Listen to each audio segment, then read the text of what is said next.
Ku rattaba mana subscribe sannan ku danna ƙararrawa. Haka zalika ku bada mana like, ku suburbudo mana sharhi sannan ku yada wannan dauka. Dai kenan.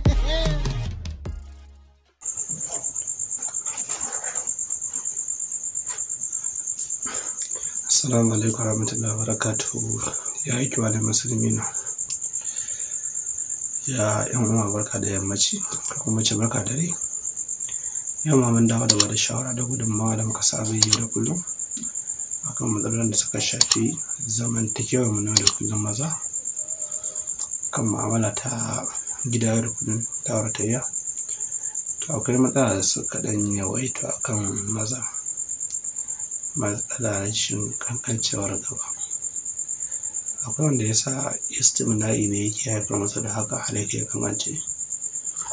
Akwai kuma wanda sanyi ne yake kama su har ya kai yana fita farwa har ya nan ya kai gaban su ya kankance. Akwai kuma wanda shi ciwon basir ne ya kan iya kaiwa wani matsayin shi ma kankance. Akwai kuma wanda ciwon shuga ne yake kama shi ya kai matsayin ya kankance. Akwai kuma wanda hawan jini yakan bada gudunmawa shi ma ya kankance. Kuma akwai matsalar da yawa suke haifar da wannan maza ɗin. Akwai kuma wanda halittarsu ne haka take. To kowanne akwai hanyar fa'ida da ake bi a samu dukkanin waraka da izinin Allah. Yawa akwai wanda su haka Allah ya halicce su, za ta iya yin girma amma ba ta girman da ake tsammani ba, wanda haka Allah ya halicce su. Amma wanda su ta da girma ɗin daga baya ne halin rayuwa ko ciwo ko kuma wannan abubuwan su kafe shi ya kai ya kankance.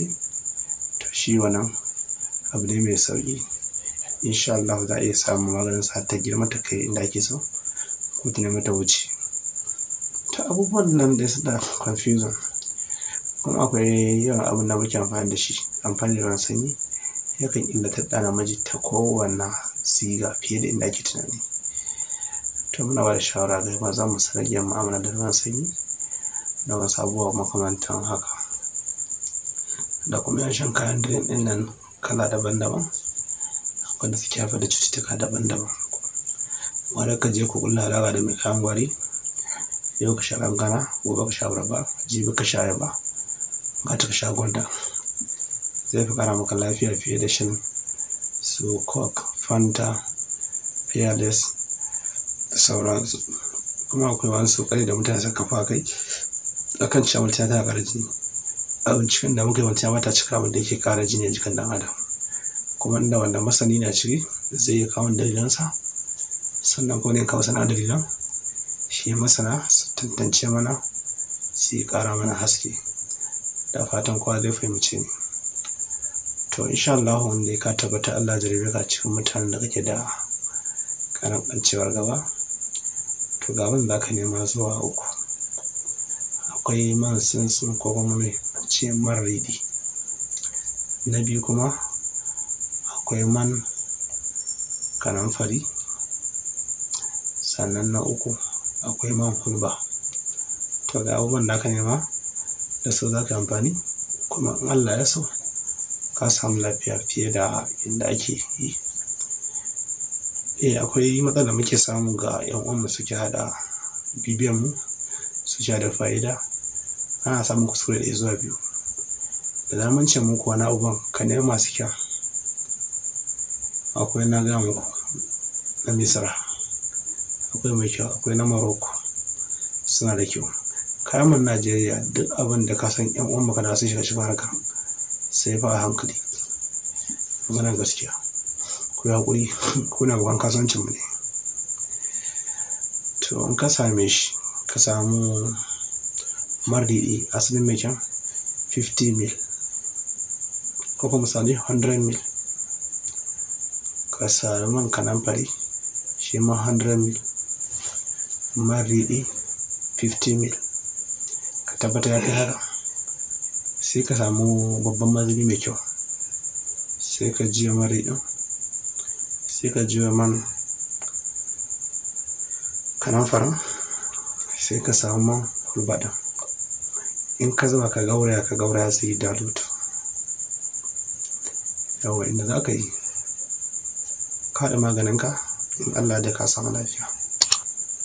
Garin Allah waye da safe kai wanka ka fito sai ka samu wani man kaɗan zuba shi kaɗan hannunka sai ka sha sai ka samu kan sanda na kalamin naka sai ka shafe shi daga lungu zuwa lungu kai ta yamba sa ɗin shi, amma kar kuskure ka bari yadda yi ka samu minti 2 kana shafawa ko zuwa 3 sai ka bar shawa ya gaba shi ya can zuwa yamma sai ka samu na ɗumi ka wanki zuwa anjima.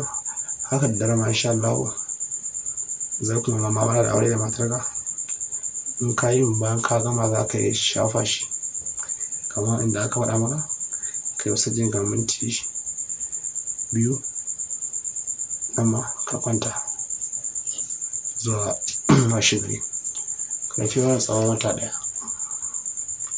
Wani sirri ne mutarabi kuma sirri ne kuma amfani da shi an fa'idantu a kai.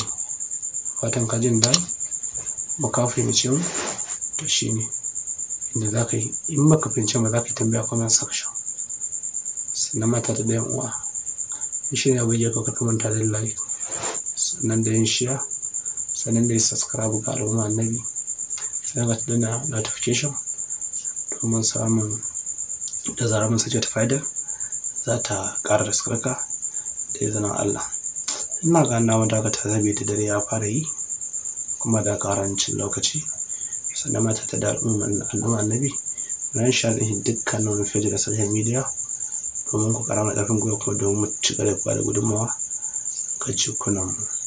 Da fatan annabi dakata abin sadaka da mu ci ko mu ko naira ba ku yi wa annabi rahama salati shine abin da muke bukata. Allahumma